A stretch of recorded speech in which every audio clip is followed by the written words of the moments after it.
finit jour 2. En fait, ça finit la conférence et j'aimerais en fait le passer à Barry euh, pour nos dernières paroles sur les derniers jours. Alors, merci tout le monde qui est resté avec nous jusqu'à la toute fin. Je sais que c'est des longues journées et ils sont remplis de plein d'informations. Je pense que tout était très bien compris. Peut-être que certaines sessions étaient très scientifiques, mais on aime ça le pousser. Puis est-ce qu'on veut vraiment pousser l'éducation? Quelle conférence? À chaque année qu'on le fait, et naturellement, c'est pas moi qui le fais, on a toute une équipe chez Cancer Colorectal Canada, chez PACT, qui travaille fort sur ça à travers l'année, et naturellement, nos co-chairs qui, en fait, initient et passent à travers chacune des sessions. Et merci à nos invités et nos commanditaires, sans qui rien de ceci serait possible. Et tellement inspiré par nos participants principaux. Donc, Yann, que j'ai rencontré il y a longtemps, peut-être que vous avez interagi avec lui à l'international, mais vous pouvez voir le travail qui est fait par les Européens ici, très avancé. Et je pense que on est plus avancé à certains points et moins à d'autres points, par exemple, pour ce qui est l'évaluation des technologies de la santé et interaction entre les groupes patients et les agences de technologie, par exemple.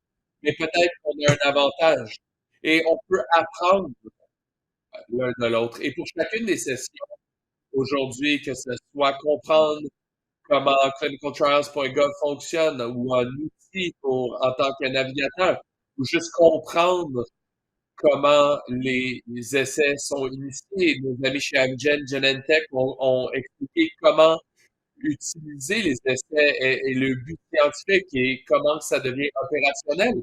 Et ça, c'est un cadre dans lequel on doit avoir un objectif clair et surtout du point de vue opérationnel, mais aussi dans le design initial de l'essai. Alors, c'est extrêmement important si on doit remplir les besoins des patients. Aussi, on a des opportunités fantastiques de parler de données aujourd'hui et des choses qui s'en viennent, des données synthétiques.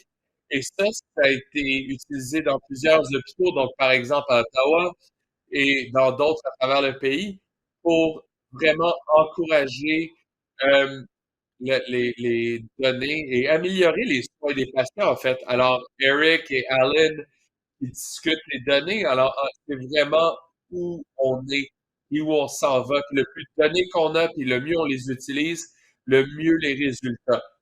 Parce qu'on va savoir quelle direction on s'en va.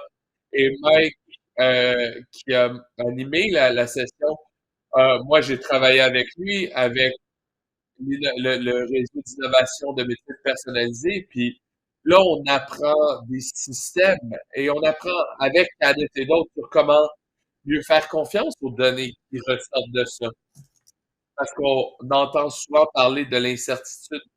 Et finalement, quelle magnifique opportunité avec la numérisation de la pathologie et donner aux patients qui, en fait, peuvent être trouvés n'importe où au pays et pas nécessairement à Toronto ou Montréal, par exemple, et de leur donner l'opportunité d'ultimement avoir la pathologie examinée. Alors, quel bel exemple pour l'immunothérapie. Alors, les gens qui ont été peut-être oubliés ou laissés tomber dans les cancers de la prostate, ça, c'est l'avenir. C'est de là que ça s'en va.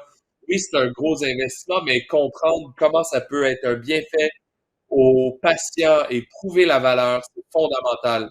Et finalement, merci à tout le monde, à Pac, Steven, Martine, euh, qui en fait ont à cœur, et en fait toute l'équipe à Pac, euh, inclut plusieurs autres personnes pour les réseaux d'essais cliniques, les CRO, etc., euh, qui vraiment travaillent à travers l'année pour exemplifier ce que vous avez vu dans les 2 derniers jours et qui l'amènent au niveau supérieur. Et attendez-vous à la prochaine année. On a tellement plus à offrir pendant qu'on travaille et avance Pacte dans les prochains mois. Et merci d'être là aujourd'hui. Merci Anne-Marie.